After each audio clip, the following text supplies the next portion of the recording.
joining the closing keynote of today. Actually, there are 4 keynotes, but you chose this one. Thank you. I'm going to talk about Raspberry Pi and what you can do with Java on the Raspberry Pi. I have only one agenda point, and the idea is that we can put this kind of content on my little friend over there, and that you will be able to do that too. So what can go wrong? We will challenge the Wi-Fi gods of the conference and see what we can do. I've been programming quite a long time. This was my first computer, well, a picture of, because I was so stupid to dump it at some point, so I don't have it anymore. But I've been programming with this Commodore 64 since I was 11 years old. We were having this kind of LAN parties. You can see on the clothes the time period. And I can honestly say that that computer was better for a young guy starting to experiment or a young girl starting to experiment because of a very specific reason. And maybe you could have noticed in the picture, on the joystick port there is this very strange cable because the joystick was just a bunch of buttons. So you could abuse it for other things.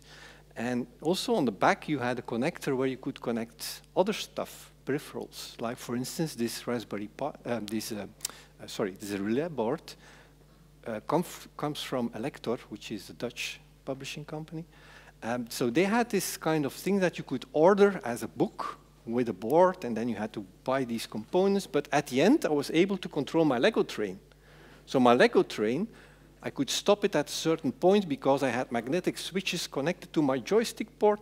This kind of stuff I could do with my Commodore 64 a few years ago. Now, a lot has passed since then. I actually studied film school, went back to programming very fast because it was the moment when digital video started, internet, CD-ROM, DVDs. I've been through all that cycle. But since last year, I work for Azul. You may know us from Zulu, which is a Java runtime and built of OpenJDK. And that's one of the 2 distributions of OpenJDK that we provide with Azul. And the fun thing is, it's a bit of a coincidence that I work for this company and have been doing Java with Raspberry Pi for a few years because they have the one distribution that also runs on the very first old Raspberry Pis, the ones, the small ones with version 1 of the processor. Now, Azul also has another, I have to do a bit of promotion. We have also another distribution of OpenJDK, which is called Prime. It has more support. It has another garbage collector, another JIT compiler. It's used in a lot of banking applications where you have to get very high throughput and stuff like that without any code changes. We have already seen a few talks where it was mentioned that with upgrading your Java distribution, you can have more performance without code changes. If you add Prime on top of that, you can even get more performance.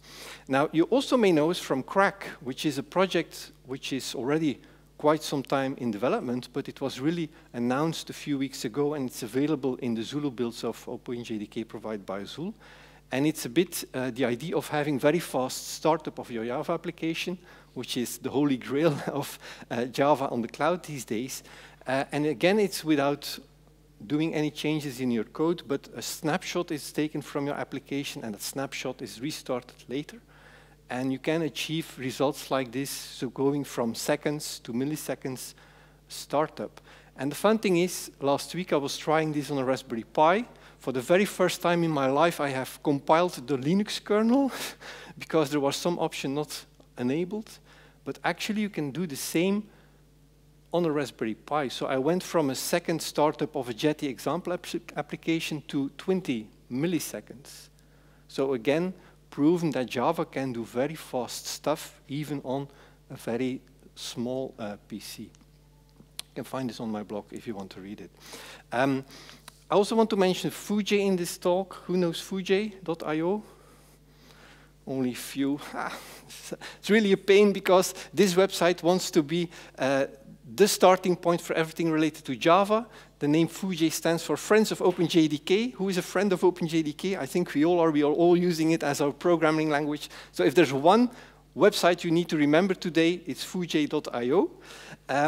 You will find an article every day there, at least one article about anything related to Java, Kotlin, OpenJDK. You will also find a lot of my articles there, where you see that I've been using the same tools we as Java developers use on big servers on the Raspberry Pi. So I have created a Vaadin application. I've used GBang to run single file applications with dependencies without the need to create a Maven or a Gradle project. SDKman to switch between Java versions is also there. JavaFX, that's another big love of me. And we also have a podcast where we talk 3 times a month with Jack or about a certain topic related to Java. So please join us on pij.io. Now the Raspberry Pi, that's what we were going to talk about. You have them in different ranges. The size is not that big as on the screen, of course, because there's one here. Actually, I've been using this slide already for a few years, and for the first time in our life, last week I bought a compute module. A compute module is, the idea is you build it into your own hardware, so there are no connections there. There are only on the back 2 very small connections to click it on a baseboard. And actually there's an error in this slide because it's only this, it's really like a box of matches. So small is it. So you can build it in any device like you want, and you can buy a baseboard. But the idea is that you develop that baseboard yourself. If you are in an electronics project and you need a Linux computer inside something, you can use the compute and build everything around it as you want, with Java, of course. They also have the Raspberry Pi 400, which is a great tool for students. If you want to get into computing with a very inexpensive device, 100 euros, there is a Raspberry Pi 4 inside, so you only have the keyboard, you connect it to a monitor and a power supply, and it really looks like something I know. You don't have to search for the inspiration. If you know the Raspberry Pi Pico, that's not the subject of today, that's a microcontroller. If you ever played with Arduino, that's something you should compare it with. You can program it with C or Python. Now, the Raspberry Pi that we are talking about, so it's a single board computer, meaning it has everything inside. It has a CPU, a GPU, it has network, it has all the kind of connections. You can install Linux, it's a Linux computer. You can install a desktop version or a terminal version on it. You have different operating systems, so you have the Raspberry Pi OS, the official operating system provided by Raspberry Pi, but you have media centers, NAS storage, arcade game stuff. So there are operating systems there available, 30, 40 or more, that you can all run on the Raspberry Pi. Now there's one problem, also based, thanks to Corona, we had a chip shortage, we had a lack of cars, a lack of computers, and there was also the problem with the Raspberry Pi. So it was very hard to find a Raspberry Pi the last 2 years. Watch out for the prices. On eBay, you can find them on, so the slide with the prices, that were the official prices. So go to an official retailer of Raspberry Pi, and there you will find the official prices. RPIlocator.com is a very nice site. It's one guy maintaining this. He calls the APIs of all the shops of the certified retailers. And if they are available, you can follow him on Mastodon, and you will get a ping. Since a few weeks, we have seen an incline in the number of available boards. So they are definitely ramping up the production again, and that has been a big effort by Sony. So the Raspberry Pis are designed and produced in England in a Sony factory. Jeff Gerling is an influencer of Raspberry Pi. So he creates amazing videos about all these boards, and he went to visit this factory. He is there with the 1 and the 10th million board, but this year they will produce the 50 millionth, and they go up to 1 million boards per month at this moment. So I think they will become available again. If you want to know how this kind of stuff is built, electronics, watch the movie. It's 15 or 20 minutes. It's really great. It shows the whole flow of robots, manual placing the more complex parts. It looks like the twin brother, but it's really someone who is working there at that factory. And they make one every 3.14 seconds, which is the number of pi. So I don't believe it. I think this was tricked for this recording, but they make one board every 3 seconds at this moment. And see how happy he is with a just freshly produced Raspberry Pi. Now, what is so great about Raspberry Pi is actually these pins, these 40 pins. And that's a very fun story. When they designed the Raspberry Pi, the very first generation, the idea was we want to make a computer that everyone can use to learn to work with the computer. And you don't need a computer screen, you just connect it to your television. So it had even an analog cable connection. And when designing this, they said, yeah, we have some pins left that we can do something with it maybe later. And they added 26 of these pins. And actually, those were the critical factor of making this a popular board. You can connect a lot of electronic components there. So they added more pins in later generations. And that's actually what we're going to use for this demo. Now, 4 years ago, I had an idea. And the idea was to create something for my son. So he's a drummer. He has this drum boot, and I wanted to create this touchscreen interface to control lights. With relais, there is an Arduino there to control LED strips. So I was going to use JavaFX because I knew that. That was something I wanted to use again. And because it is Java, that means you have a lot of libraries available. So I was able to add an API. So there's an API in his drum boot, and through the API, I can give a red signal, and that means that he has to come down to eat because it doesn't have. So the API is in the board, not in my son. And this movie is 4 years old. He's changed a lot. And also the walls. It's full of posters and yeah, stuff. Now, how to build this with Java? The idea was, and I think every talk almost at this conference mentioned Tom Coles. Tom Coles has a presentation that you have to focus on one thing. I wanted to learn the electronics. So I didn't want to learn any electronics, any new programming language. I just wanted to use the programming language that I already knew, which is Java. So the next 6 months I spent with this. This was the fourth member of our family for 6 months that was living on the dinner table. And I started an experiment with this type of component, a LED segment, so a component you know from your alarm clock. And when that was finished, I wrote it down. And I started with another experiment, with another component. And actually, it ended up in a book. So I first experimented, wrote a book, and then I went back to my son and created that thing for him. So he had to wait a bit. Now, in this book is all my experiments. The lean pub version, the ebook version, gets updated whenever needed, which is very handy with an ebook, of course. Now, during this investigation, I got into contact with the Pi4J project, which is started by Robert Savage, an American guy, but he left the project a bit because he had other things to do, which is a problem with open source projects. So with a few people, we joined this project, and I took care of the documentation and the release of the second version of this library. Now, what this library wants to do is provide a friendly object-oriented API and libraries for Java programmers to access the full capabilities of the Raspberry Pi platform, meaning you can focus on the business logic. You don't need to care about how these electronics work.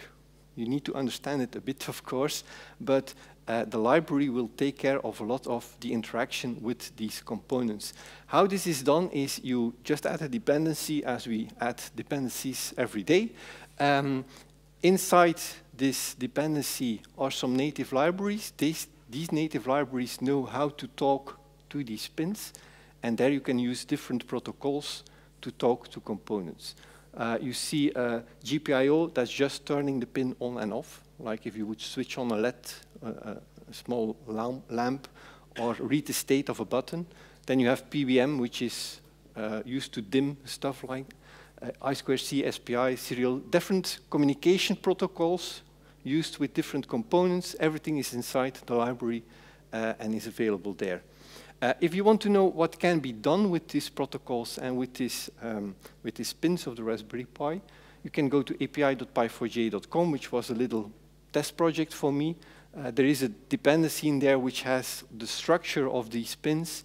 And yeah, because it's Java again, I used Vaadin, created this little application where you select your board and see what the pins are available. And yeah, because it's Java, adding Swagger was just a 1-second job. Fun thing is, this runs, of course, on a Raspberry Pi. So Finaltech is a Czech company. They provide hosting on Raspberry Pi. So they provide us with the board, and this application is running there. With Pi4J.com, with the second version of the library, we created a new website. Maybe this is the second website address you need to remember. The first one was Fuji, this is the second one. This website wants to be the starting point for everything related to Java on the Raspberry Pi, so not only controlling these electronics, also if you want to run Java Fix in kiosk mode, which means that you can have these touchscreen-like applications without the user being able to mess up your device or reboot it or open another program or format C, like we used to do when we went to a conference early days, and you could do this. On the website, you will also find a lot of examples. Now, for electronics, the hello world of electronics is blinking a LED. How can I put a LED on and off? A LED is a light-emitting diode, this small lamp, so you need a resistor. There is a button in this example. So in this example, the LED starts blinking, and if you touch the button, it blinks a bit faster, and after 5 times, it stops. Now, how do you define a LED in Java code with Pi4J? We have a builder pattern, which we all should know, I think, in Java, with some parameters that you can give. And with the configuration, you can create a LED object. So it is a Java object. That means it's pure Java, how you interact with this LED. And then putting it on and off is just a low and a high. Now, if we look at this with a movie, I'm also a Raspberry Pi influencer. I got this fancy fan for free.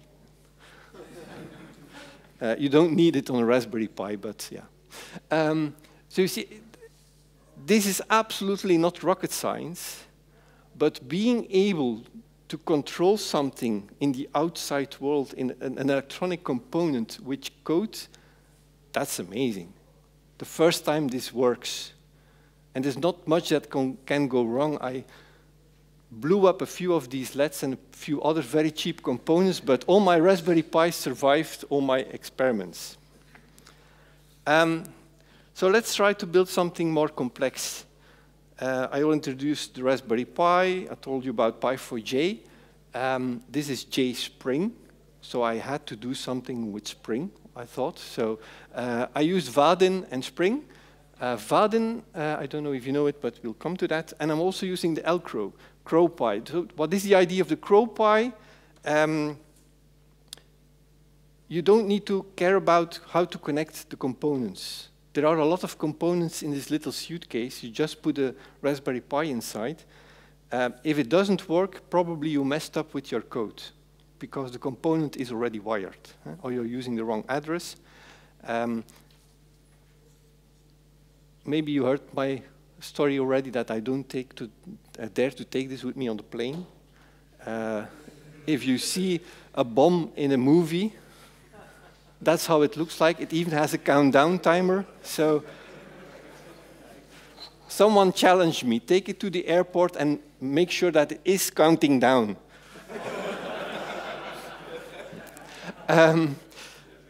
We are, with Pi4J, working together with the FHNW University of Switzerland, where they use all this kind of amazing stuff. I wish I could go back to school, to teach their students programming. So they combine electronics and software. And one of the 2 students worked together. Their big end project was to control all the components on this suitcase with Java code. That was their project. They had some very big challenges because there's a temperature sensor in there, and it has very, very strict timings in milliseconds to measure the value. I think they spent half of the project only on this one sensor, but they achieved it. Now, the fun thing is that all this code, of course, is shared again. So you have applications for every component, and each application, depending on the type of component, has some subclasses, classes to really control this device. So all this is available. I didn't do a lot of electronics programming for my demo I will to show here because I just stole it from them. It's there, it's available. But if you go into this project and you run it, you will see in the terminal, it just gives you a numbered list of all the available applications. You can just run one and you will see the end result on your device, or for instance, the temperature, you will get the value of the temperature and the humidity. So I used this. Another thing I used was start.vaadin.com. Like you have start.spring.io, I think. You have also one for JavaFX. So this is a website provided by Vaadin. Vaadin is a framework to build web user interfaces. I go for the pure Java version. They have 2 versions. But you end up with a Maven project in pure Java. So building web pages is also done in Java. I will show you in a minute. Here in Start, you define the style, which Java version it needs to run on, and you download it as a zip. And in that zip, you have a full Maven project. You just hit run, and it will build it for you and execute it. I mentioned Spring Boot. So Spring Boot is used by Vaadin also in their application. Maybe you know Dashawn Carter and Daniel Frey. They are from the VMware team within the Spring team. They reached out to me because they wanted to create a Pi4J Spring Boot starter. That means that when we finish this, you will have a Spring Boot application with everything for the Raspberry Pi included in one dependency. We have some work to do there, but we're nearly there. It only took us a few YouTube lives to get everyone together to do this. And then it will give you some things that we expect from a Spring application, like give you an actuator info. So if you want to include measurements of the Raspberry Pi in a Grafana dashboard, for instance, you will be able to do that just based by using this starter package. Now this Vaadin demo that I want to show you controls several of the components inside this CrowPi. And I've chosen these based on the type of communication that is used. Like a LED, as I said before, is just a digital output, putting voltage on it and taking it back. The same for a touch sensor. It's actually a button, so it's just an event if something is pressed. LCD display, 7-segment display, or I2C, SPI. So there are different protocols used in this demo. And one of the things I learned, for instance, is bits and bytes. Everything in a computer is a 1 and a 0, but we forget that most of the times as we are working in higher level languages. But when I started at a company more than 10 years ago, where they were building information systems on trains, the first day they had to explain me how to convert numbers to bits, to zeros and ones, because in one number ranging from 0 to 255, they knew the state of the doors of one train car, right? If they are open or not. So every 1 and a 0 meant something for a specific door. Now, we are all used to seeing these. These are colors that we know from web development, RGB. So, but actually, in the back, there are 1s and 0s. FF means 8 1s, okay? Keep this in mind, because who can convert 6D to 1s and 0s? We all have to think about it. Why is it important? Because this value represents something. If you want to control electronics, then it becomes very important. We have seen this picture before with the 7-segment. That was one of my experiments. They call it a 7-segment display, but it actually has 8, because the dot is the 8th one. So 8 1s and 0s define which of these segments will light up. And the 6D that I mentioned earlier is actually the representation of the 5. So there you have to calculate with all these values. And to illustrate the advantage of a CrowPi device or doing it yourself, this is how you need to wire such a thing instead of using a case like this. I have to mention and thank Ollie and Knobi of the Vaadin Discord, because they helped me with the demo. And they also pointed out that I am a very senior old developer as I was removing code. So important to keep that in mind. So let me show you a bit of the code. Just to come back to the zeros and the ones. So you have in this CrowPi, you have this LED matrix component. So that's 8 rows of 8 LEDs. Don't know if you can see it. We'll see it lit up. So for instance, drawing a heart. No, let's look at the full one. The full one is actually 8 times FF. The full line is being lit up. The empty is vice versa, of course. Nothing is lit up. And then drawing a heart is different lines, different values. So there we come back to the ones and the zeros being translated to numbers, being translated to code that we can put on the device. Another approach has been taken for the 7 segments, where they have the top and the left top, so all these different parts of the LEDs.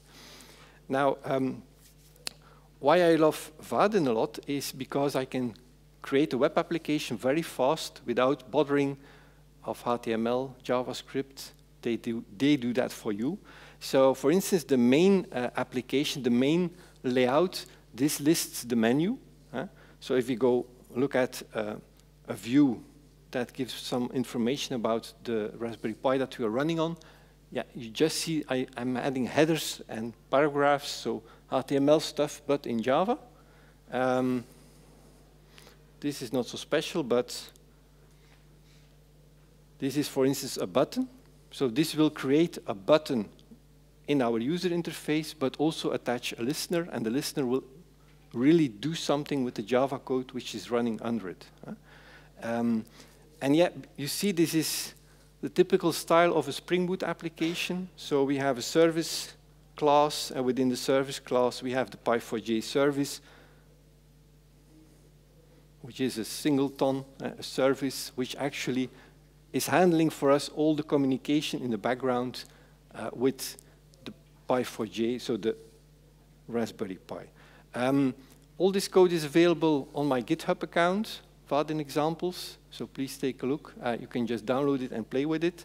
I try to separate all the code into different methods so that it's really easy to understand. Like you see here, the initialization of all the components is really separated into separate methods with a lot of try-catch, which is actually a bad practice, but it helps you because if you run this application on your PC or your Mac, of course it doesn't work fully because there's nothing connected there, but you still want the application to run so that you can test it. But if you go, for instance, to the button, the touch sensor, so the touch is actually a digital input. So we want to read something from an input, and we add a listener. So whenever the button state changes, so it's touched or not touched, so it's this little circle here, we want to tell our application that something has happened. And here in this case, I'm using a broadcast system. That's the thing I learned from the Discord of Vaadin, how to do this. So actually, this broadcast is a messaging system that will send a message to all the UIs, all the clients being connected to that service in that, at that moment will receive that broadcast. So the idea is here that if I touch this sensor in a few moments, you will all be notified on your app or on your web UI that something has changed here. Okay. Now, let's see if we can run this. I'm a bit looking into time because I have no idea how this demo will go. It's the first time I do this with a big audience. I tried this 2 weeks ago with the YouTube Live with Bruno Souza, who's now in another room at this moment. So we already said, yeah, we cannot go to each other's talks, so let's do it up front. And I had 10 people trying it at the same time. It worked. Well, no idea what will happen now. So this is the application running on the Raspberry Pi. It's idle at this moment, so my CPU load is 0.28%, so we have some spare room there. So it gives you some information about on which Raspberry Pi it's running. It's a Raspberry Pi 4 I'm using in this case. The Java version, it should not be a surprise that this is running on Zulu. On version 19, of course, we have all the versions for all the systems. And this is, by the way, a 64-bit system. if you would start experimenting with the Raspberry Pi and you've burned the Raspberry Pi operating system for the first time on an SD card, make sure you select the advanced options, otherwise you get an outdated 32-bit version. And for instance, this Raspberry Pi, I think it has only 2 gigabytes, but with 8 gigabytes of memory, it doesn't use its full capacity. Okay, good. For this one, you have to look very closely, because this is a very small LED, so that's not impressive. So one of these blue-red dots just turned on and off. But let's make it a bit more appealing. So we have waiting for this touch event, and as I said before, there's a touch sensor here, so if I touch it, so you see that this changes, okay? So that's not the big surprise here. Let's see if we can do something with the LED matrix.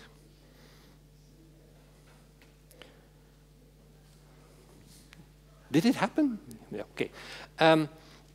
Smile happy. Now, why I want to show you the power of the Raspberry Pi is, so this is the same code that we are running in production on machines that costs thousands of euros. Of course, they are dimensioned for a specific usage and a specific number of connections, but actually we can probably do more on the system. I'm going to start a tunnel, and I invite you to go to this address, pi4j.ng. I have to pronounce it as ngrok.dev. You should end up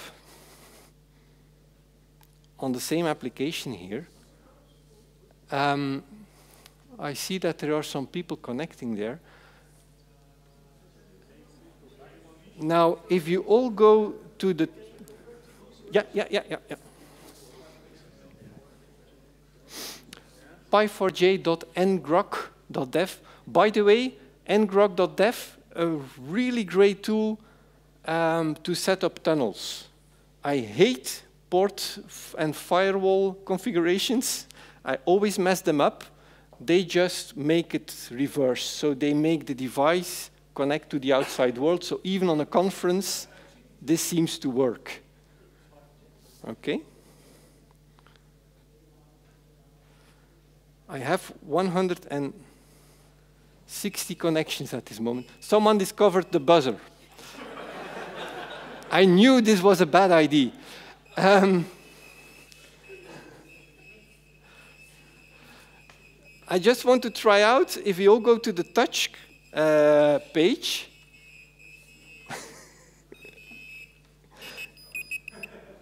this is also a thread test, because it sleeps for 200 milliseconds. So,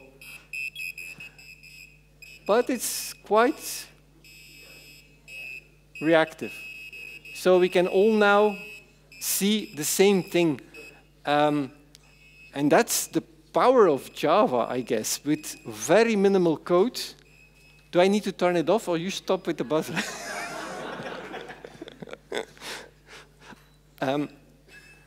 Adding the buzzer took me 20 minutes.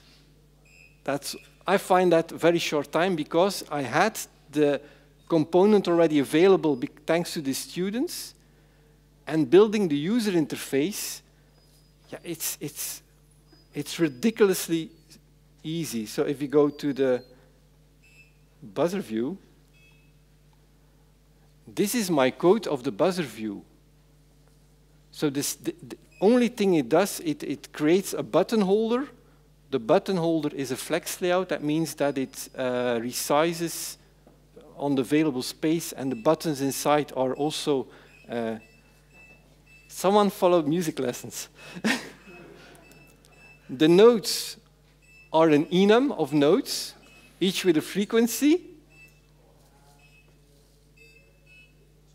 And it's just a button again with a click listener. So the buzzer will be there next time, right? I love it. Isn't this wonderful? Like this buzzer, I think it costs you 10 or 20 cents if you buy it just as a component. So all these components are so cheap. A temperature sensor, $3. And you can read it and display it in any application. If you go to 4J and you look up my blogs there, you will find a series of 4 posts with HiveMQ. You know HiveMQ? It's a message MQTT broker.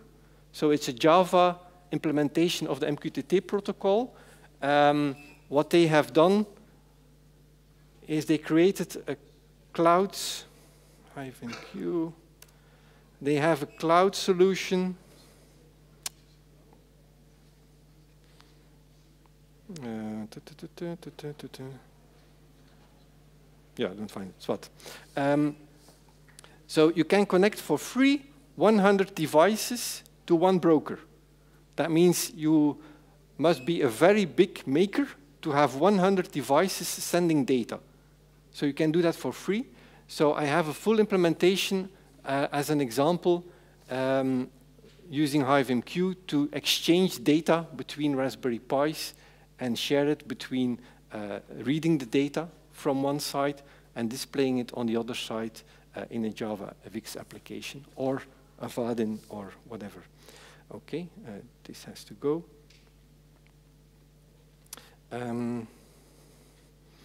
By the way, I had this open, I forgot about it. This is the current availability of Raspberry Pis. You see, the list is even longer than on my slides, which was a screenshot of last week. Okay. I didn't do any live coding. I don't dare to do that. I just challenged the Wi-Fi. So if you want to take a look at this code, go to github/fdelporte, and there you will find the Vaadin examples. I will let it up running so you can have fun if you want. But you see,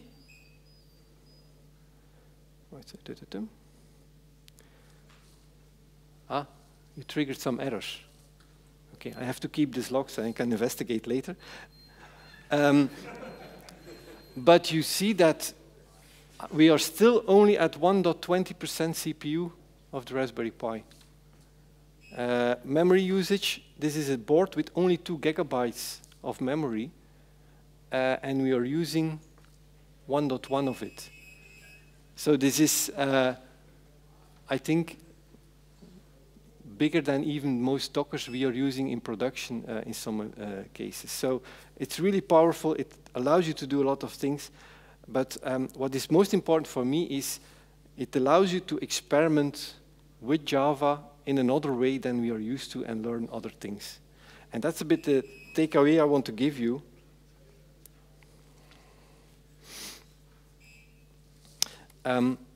What's next? If you want to continue with this, you can follow me on Twitter. You can follow me on Mastodon. We even set up 4j.social if you want to join on Mastodon in a Java-friendly community. And I write a lot about Java and Raspberry Pi. You can find my blogs on 4j and Pi4J. And I invite you to experiment. Learn and fail. Fail a lot, because that's how you learn. And keep repeating that cycle. And during that process, have fun. Really have fun. Thank you.